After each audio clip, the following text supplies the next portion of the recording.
छोटी सी गौरैया का श्री कृष्ण पर विश्वास। एक प्रेरक कहानी। कुरुक्षेत्र के युद्ध क्षेत्र को विशाल सेनाओं के आवागमन की सुविधाओं के लिए तैयार किया जा रहा था। उन्होंने हाथियों का इस्तेमाल पेड़ों को उखाड़ने और ज़मीन साफ करने के लिए किया। ऐसे ही एक पेड़ पर एक गौरैया अपने 4 बच्चों के साथ रहती थी। जब उस पेड़ को उखाड़ा जा रहा था तो उसका घोंसला जमीन पर गिर गया, लेकिन चमत्कारी रूप से उसकी संतानें अनहोनी से बच गईं। लेकिन वो अभी बहुत छोटे होने के कारण उड़ने में असमर्थ थे। कमज़ोर और भयभीत गौरैया मदद के लिए इधर उधर देखती रही। तभी उसने कृष्ण को अर्जुन के साथ वहां आते देखा। वे युद्ध के मैदान की जांच करने और युद्ध की शुरुआत से पहले जीतने की रणनीति तैयार करने के लिए वहां गए थे। उन्होंने कृष्ण के रथ तक पहुंचने के लिए अपने छोटे पंख फड़फड़ाए और किसी प्रकार श्री कृष्ण के पास पहुंच गई। हे कृष्ण, कृपया मेरे बच्चों को बचाएं, क्योंकि लड़ाई शुरू होने पर कल उन्हें कुचल दिया जाएगा। सर्वव्यापी भगवान बोले, मैं तुम्हारी बात सुन रहा हूँ, लेकिन मैं प्रकृति के कानूनों में हस्तक्षेप नहीं कर सकता। गौरैया ने कहा, हे भगवान, मैं जानती हूँ कि आप मेरे उद्धारकर्ता हैं। मैं अपने बच्चों के भाग्य को आपके हाथों में सौंपती हूँ। अब यह आपके ऊपर है कि आप उन्हें मारते हैं या बचाते हैं। काल चक्र पर किसी का बस नहीं है।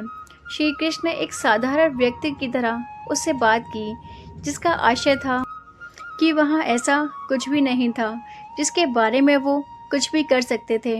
गौरैया ने विश्वास और श्रद्धा के साथ कहा, प्रभु, आप कैसे और क्या करते हैं वो मैं नहीं जान सकती। आप स्वयं काल के नियता हैं, यह मुझे पता है। मैं सारी स्थिति और परिस्थिति एवं स्वयं को परिवार सहित आपको समर्पण करती हूँ। भगवान बोले, अपने घोंसले में 3 सप्ताह के लिए भोजन का संग्रह करो। गौरैया और श्री कृष्ण के संवाद से अनभिज्ञ अर्जुन गौरैया को दूर भगाने की कोशिश करते हैं। गौरैया ने अपने पंखों को कुछ मिनटों के लिए फुलाया और फिर अपने घोंसले में वापस चली गई। 2 दिन बाद शंख के उद्घोष से युद्ध शुरू होने की घोषणा की गई। कृष्ण ने अर्जुन से कहा कि अपने धनुष और बाण मुझे दो। अर्जुन चौंका, क्योंकि कृष्ण ने युद्ध में कोई भी हथियार नहीं उठाने की शपथ ली थी। उसके अतिरिक्त अर्जुन का मानना था कि वह ही सबसे अच्छा धनुर्धर है। मुझे आज्ञा दें भगवान, अर्जुन ने दृढ़ विश्वास के साथ कहा। मेरे तीरों के लिए कुछ भी अभेद नहीं है। चुपचाप अर्जुन से धनुष लेकर कृष्ण ने एक हाथी को निशाना बनाया, लेकिन हाथी को मार के नीचे गिराने के बजाय तीर हाथी के गले की घंटी में जा टकराया और एक चिंगारी सी उड़ गई।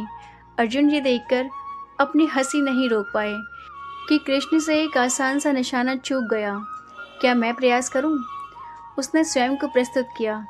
उसकी प्रतिक्रिया को नज़रअंदाज करते हुए कृष्ण ने उसे धनुष वापस दिया और कहा कि कोई और कार्रवाई की आवश्यकता नहीं है। लेकिन केशव, आपने हाथी को क्यों तीर मारा? अर्जुन ने पूछा। क्योंकि इस हाथी ने उस गौरैया के आश्रय उसके घोंसले को, जो कि एक पेड़ पर था, उसको गिरा दिया था। कौन सी गौरैया? अर्जुन ने पूछा। उसके अतिरिक्त हाथी तो अभी स्वस्थ और जीवित है, केवल घंटी ही टूटकर गिरी है। अर्जुन के सवालों को खारिज करते हुए उसे शंख फूंकने का निर्देश दिया। युद्ध शुरू हुआ। अगले 18 दिनों में कई जानें चली गईं। अंत में पांडवों की जीत हुई। एक बार फिर कृष्ण अर्जुन को अपने साथ सुदूर क्षेत्र में भ्रमण करने के लिए ले गए। कई शव अभी भी वहाँ हैं, जो उनके अंतिम संस्कार का इंतजार कर रहे हैं। जंग का मैदान गंभीर अंगों और सिर बेजान सीढ़ियों और हाथियों से अटा पड़ा है। कृष्ण एक निश्चित स्थान पर रुके और एक घंटी, जो कि हाथी पर बंधी जाती है, उसे देखकर विचार करने लगे। अर्जुन, उन्होंने कहा, क्या आप मेरे लिए यह घंटी उठाएंगे और इसे एक तरफ रख देंगे? निर्देश बिल्कुल सरल था, परंतु अर्जुन की समझ में नहीं आया। आखिरकार विशाल मैदान में जहाँ बहुत सी अन्य चीज़ों को साफ करने की ज़रूरत थी, कृष्ण उसे धातु के एक टुकड़े को रास्ते से हटाने के लिए क्यों कहा? उसने प्रश्नवाचक दृष्टि से उनकी ओर देखा। हाँ, यही घंटी, कृष्ण ने दोहराया। यह वही घंटी है जो हाथी की गर्दन पर पड़ी थी, जिस पर मैंने तीर मारा था। अर्जुन बिना किसी और सवाल के भारी घंटी उठाने के लिए नीचे झुका। जैसे ही उन्होंने इसे उठाया, उसकी हमेशा के लिए जैसे दुनिया ही बदल गई। 1, 2, 3, 4 और 5 युवा पक्षियों और उनके बाद एक गौरैया उस घंटी के नीचे से निकले। बाहर निकल के माँ और छोटे पक्षी कृष्ण के इर्द गिर्द मंडराने लगे, बड़े आनंद से उनकी परिक्रमा करने लगे। 18 दिन पहले काटी गई एक घंटी ने पूरे परिवार की रक्षा की थी। मुझे क्षमा कर दें हे कृष्ण, अर्जुन ने कहा।